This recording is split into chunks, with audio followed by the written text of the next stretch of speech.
So I'm Summer Weisberg, as he mentioned. I'm the Director of Customer Success Management at CloudBees. Just a little bit about me. I've been in IT for about 20 years.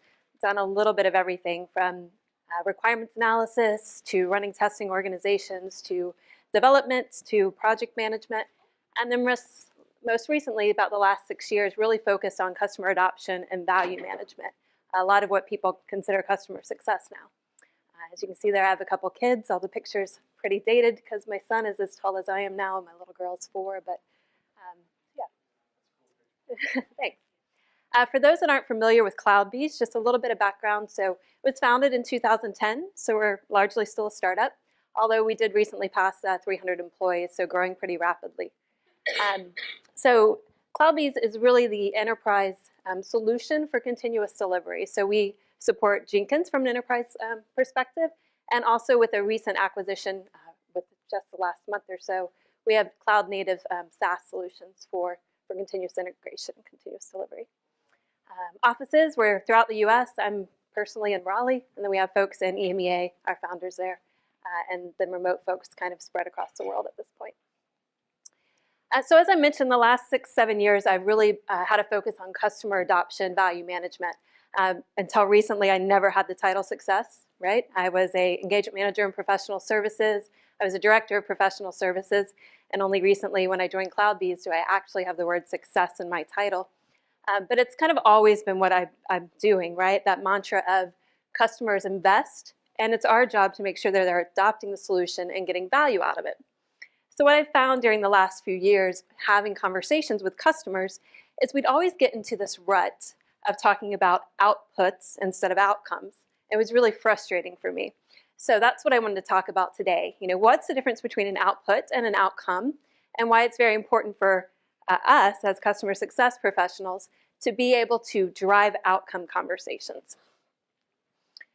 So I wanted to start first just really simply with definitions. What is an output?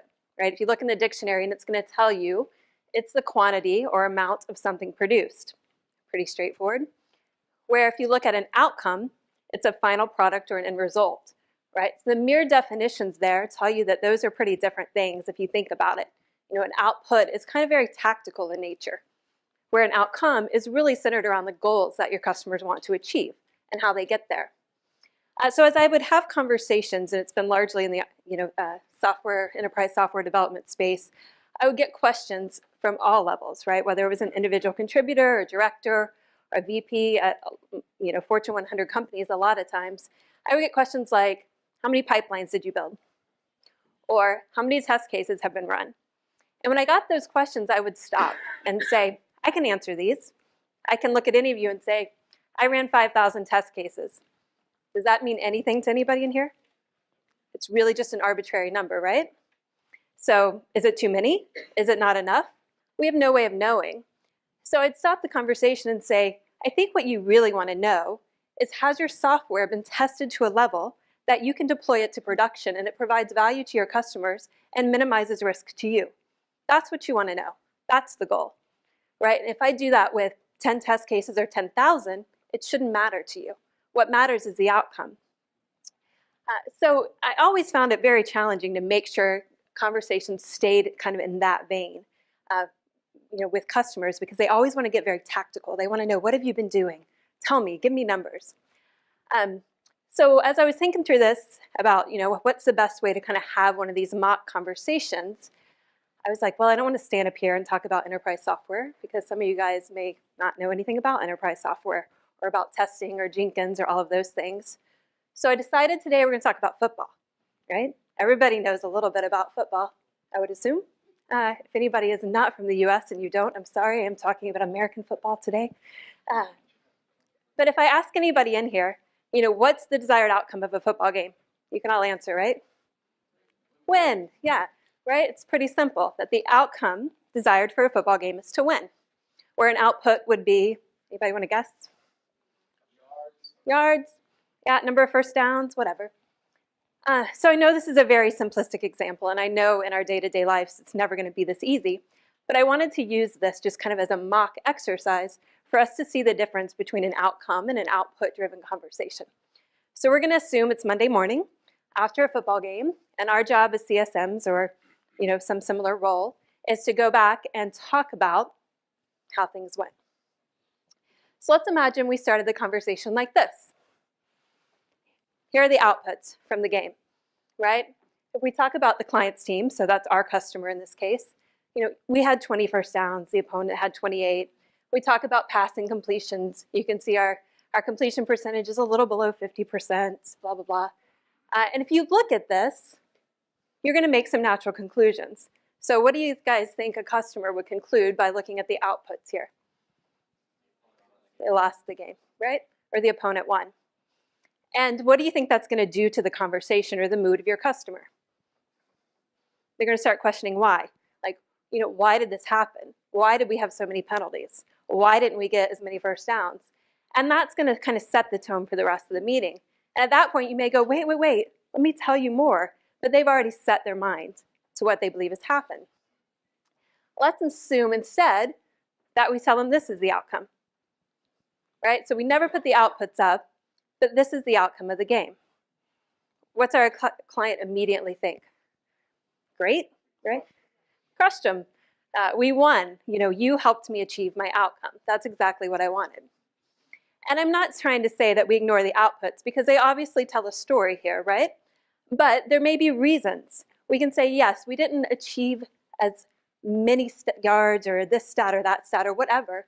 And so we may have some improvements, but your goal was to win the game and we did that. And here are the good points, and here are the points we need to work on. And at that point, your client's already at ease because at the end of the day, they won, so they're happy. But they're also going to let you talk about what we could have done better. So for anybody that's curious, this is Real Football Stats, the 2018 Peach Bowl. You can look at the LinkedIn profile and figure out why I care. But I'll give you a hint, I did not go to Auburn, so not be how this went. So now that we know that we need to change the conversation, how do we practically go about doing that, right? We understand that we want to have outcome-driven conversations instead of outputs. And I'll tell you, it's not an easy thing to do. It's something that I had to work hard at doing. It's something my customers, have to retrain their mind in doing. And teams I've worked with, right? It's a process. So there's 3 things I always recommend. First, really, you need to uncover the desired business outcomes of your customers, right? I know if I ask most of you, you go, of course I know that. But I would also challenge you. Like, do you really know your customers' outcomes, what they want to happen? Or do you know one small piece of a big goal? So a few things here. Do your homework. Publicly traded companies make it so easy to find out what their goals are. They tell people, they tell investors, they say, this is what we're working on. This is our big, kind of strategic project for the year. So take time, do the homework. Look at the vertical that they're in and figure out who the disruptors are. Did Hilton or Marriott think they'd be, interrupted by a grandma in Poughkeepsie that wanted to rent out her garage? No, but they were when Airbnb came along, right? All of a sudden, they had to adapt to that and realize that now they had to sell to business people because those are the folks primarily staying in hotels where millennials are staying at Airbnb for personal travel. But it was a disruption. Know that. It makes you trusted much more quickly if you can go in and have that type of recognition for your clients. Next, ask questions. Nobody is going to walk into a room and tell you everything that's wrong in their business. They're just not. They may say, I purchased your product for reason A, B, and C. You have to do some probing. Well, okay, but why was that important enough for you to invest in? Hopefully, if you're a CSM, your salespeople can give you some of that information. But if not, take the time to ask the questions. And then finally, listen. That should be obvious, but I think sometimes we fail to do that in meetings, right? We're so busy getting a few pieces of information that the customer wants to keep talking, and we just don't let them. Okay? So sometimes pausing and just being quiet for a minute makes people share more information because people don't like awkward silence, and so they'll start talking again. Next, continually measure those outcomes. Once you've taken the time to figure out what the customer's outcomes are, you need to measure them. You need to be able to display to them that, hey, this is how we're going to take you from where you are to where you want to be, and here's the metrics along the way. This, quite honestly, is the hardest thing that I've had to do in my career because for a lot of reasons. Some customers don't track metrics. Some customers don't want to tell you their metrics. Some customers don't want you to give that information to anybody else because they fear for their job or their budgets or whatever if you start saving them money. But you can get there. It just takes a little time and a little persistence with your customers. So identify those metrics. Not to go back to software, but for us, if we're talking about a customer wants to deliver software quicker to production, from ideation to production, maybe today it takes them 6 months, and their goal is to get there in 2 months. Well, that's a metric for us, right? And we also have to baseline that metric. You have to know that today it's 6 months. If not, you don't know how much improvement you're making along the way. So really baseline those metrics. And then finally, dissect those metrics to understand your impact. It's going to be pretty fortunate if you can find a metric that you alone impact. It could be more things that the company is doing, and you're just a piece of that, but understand your piece of that so you can talk about it when you're challenged on it. And then finally, report on those outcomes. So this means when you're having quarterly success meetings, you should start the meeting saying, we agreed that your outcome or your desired outcome was this, and this is how we're progressing to that. Identify the successes you've had along the way, but also identify the failures. And some are going to be our failures and some are going to be the customers, but either way, those need to be shared. So from a tactical standpoint, what does that look like? For us at cloudbees, right, we have customer success plans. So when we get a new customer, we have conversations with them about, here's what you want to achieve. Let's lay that out. Let's make sure you and I are marching towards the same goal here and how we're going to do it. It lets you hold them accountable throughout the journey, but it also makes you credible that you're really invested in their success.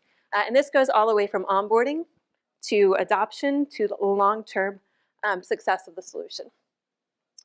Next, cadence meetings. So we like to have monthly cadence meetings with all of our customers, and those should be talking about the metrics again and identifying how they're progressing.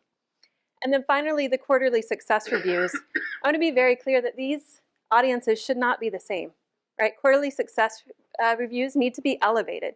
You need to bring an executive, or you need to bring the economic buyer, you need to bring the champion. The people that may not show up every month for a meeting, but they're willing to come and talk to you, on a quarterly basis. That's when you get a chance to really tell them, hey, we outlined a plan. We all had similar goals as we marched down this path, and you know what? Your teams aren't delivering for me, and I need you to help. And I need you to help because I'm trying to get you where you want to be. It's an uncomfortable conversation. Nobody wants to tell their customers usually that they're not doing the right things, but it's really our job, and it's really how you get respect with your customers. Likewise, you need to take responsibility for some things that you may have dropped along the way. Hey, I could have done this better. We've improved this way, or maybe it's a new feature in your product, or maybe it's something along the roadmap that needs to come out. All of those things need to be open and candid with the customer. And then finally, what's the impact? So these things have always been pretty important to me because I found it frustrating when I couldn't get customers on the phone or when they didn't want to spend the time. But I found that once I could start providing value to them in the forms of outcomes and moving them along the way, that it really elevated CSM's status within the account, right? It took us from CSMs that are saying, how can I help you, to this is how I help you.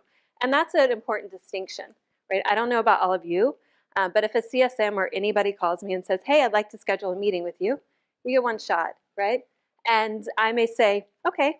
And if I show up to that meeting and you go, hey, how you doing? How can I help you? Like, I didn't sit around thinking about how you could help me. Like, this was your meeting. You tell me how you're going to help me.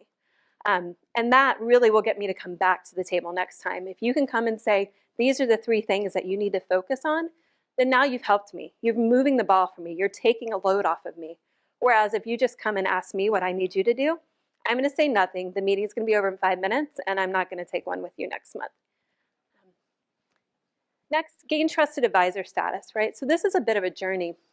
But as you start making these changes, customers will start to respect you, listen to you, and really take action on your advice. And that's what we're trying to get them to do, right? It's one thing for a customer to give you an audience and say, okay, and nod their head.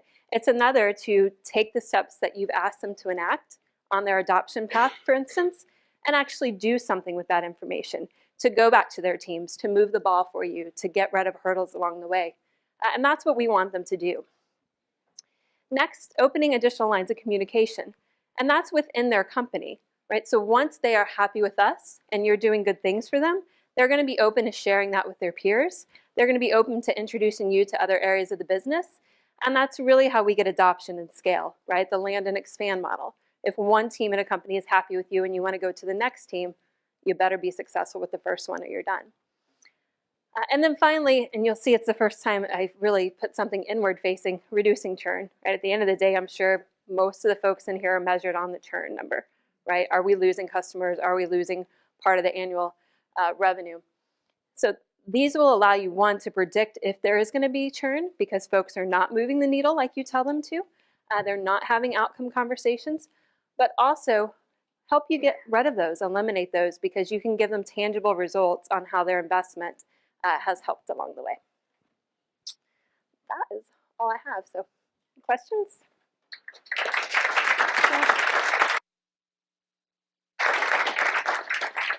There's somebody way in the back. Yeah. Sure. Yeah. Thank you. When you don't have access to outcome data with your customer, what are some strategies you've deployed to help get that data so you can start to have those conversations? Yeah, so I found customers are very quick to correct you. So what I've always told folks is if you can't get them to do metrics, you should have had enough conversations where you can make some assumptions. So I always tell people, go ahead and create the metrics you think, create the baselines you think based on conversations, and put it in front of a customer. Because they're very quick to say, no, it doesn't take us 2 weeks, it takes us a day. So all of a sudden they're giving you the information without giving you the information. So just make something up, something that maybe worked with another client. Say, hey, this is what we've measured in the past. Based on conversations, I think this is where you are. And if you put that in front of them in writing, they'll start correcting you, and you'll gather that. It's probably the most effective way I've seen.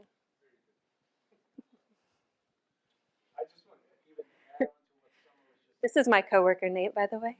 She did a really good job, didn't she, everybody? I taught her everything. No, I didn't teach her anything. She's taught me everything. But she said something that I think is very profound, and that is, you know, take a moment to let that awkward silence happen, and you will have the customer begin to tease out on their own the things that you wanted to know. So I'll give you guys a real quick example. We're talking to a client. We're having a little bit of a different pricing discussion, and we're talking about technology and how we can help him. And we just stopped and just let him go. And he just started saying, yeah, well, you know, if your solution is going to cost me, you know, X amount, that's just going to be too much. And if it's about this amount, I think I can deal with that. I said, thanks for that information. I now know where we can price this. So sometimes that silence works as well. Oh, no. Hey, Summer. I saw this. So earlier in your slide deck, you've got something called a customer success plan. Yes. Who does that? Who's involved in that? And how do you keep from customers being confused around who's responsible for customer onboarding, who's responsible for sales, or the ongoing relationship? Yeah, it's a good question. So obviously cloudbees is growing and some of this is evolving pretty quickly, but the customer success plan is done right after the subscription starts. So sales obviously is selling the subscription. They are introducing the idea of customer success as part of the subscription as a value add during the sales cycle. Ideally, the CSM would be brought in during the sales cycle. May or may not happen all the time. And start to introduce these ideas and say, hey, as soon as you start your subscription, we're going to meet with you. We're going to start to hash out this customer success plan. You know, in a parallel track, maybe professional services is there to do the install and start the onboarding. So our CSMs are responsible for that customer success plan, though. Sure. Yeah, he's got one. So a lot of what you talked about seems to require having a pretty high touch on the customer. Yes. Could you talk a little bit about, you know, any thoughts that you've had about applying this in more of a tech touch or low touch or one-to-many type world? Yeah, so we are just kind of starting to go down that path. So right now, customers at cloudbees are all treated the same from our CSM perspective. So we don't have segmentation in place where, you know, we have some that are all just automated touch. Right now, they do get a named CSM. They do have the option to talk to them monthly and to really go down this journey. We're evolving pretty quickly and we're growing pretty quickly, so I expect segmentation will come our way soon. And just the thoughts I've had around that so far is, you know, we have something called a CD acceleration, so continuous delivery acceleration program, which is really a full journey from like onboarding to adoption to maturity around people, process, and technology. And that'll probably be for our more, enterprise customers, and then some of the, we'll say, smaller businesses will be more automated. Go ahead. What were some of the challenges that you had between sales and customer success fusion? And if, you know, what with those challenges, how did you go about solving them and integrating success into the sales part of your business? That's a good question. I'm going to draw from my current position and some older positions on this, but you know, and I'll talk, one of my CSMs is in the back as well, so maybe I should let him answer this, but I think there has been a maturation around that too at CloudBees. You know, there was like all sales folks, there is a tendency sometimes to want to keep your accounts close and only let people in that you're trusting of to make sure they're not going to mess up the account.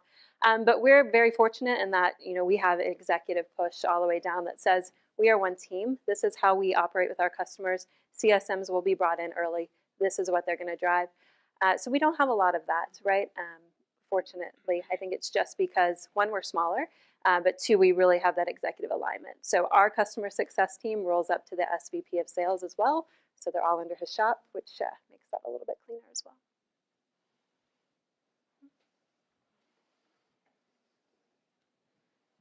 How much of the goal setting and kind of outcomes that clients are looking to drive is kind of assessed during the sales process? Because in my company, I think a lot of that is happening in the sales process, but then it gets kind of messy when that rolls over to CS and we're kind of like retelling the client things. So I'm just curious. Yeah, so definitely, right? I mean, obviously sales should be doing that. That's how they're going to get to a point where they can sell the solution. But, you know, we also have a business value team that comes in sometimes in the sales cycle. And then again, we'll do it in post-sales where they're going through and working with the customer to figure out what the value is for them of the solution. You know, as far as the messiness, we tend to have pretty rigid, we'll say, processes around that, right? There are meetings with the sales executives and the CSM before we get in front of the customer the first time. That information is supposed to be shared at that point. We all kind of converge on Confluence as far as sharing information with customers. So is it always perfect? No, but we have kind of set up our onboarding process starts with a connect call, which is kind of internal first with the account team to get that historic information, and then we move forward with doing the customer pieces. So once you identify the metrics and the goals they want to hit, how do you guys track that internally? Where in your system? That's a good question. So they are in the customer success plan, right? The outcomes that they want to achieve are in there. I would love to say to Tango, and hopefully next year I will say to Tango. So we're still evolving on that piece as well. So we still do have a lot of things that are a little bit more manual, like a customer success plan, or, you know, the CSMs just happen to have it within how they're managing things. But we are looking to move some of that over.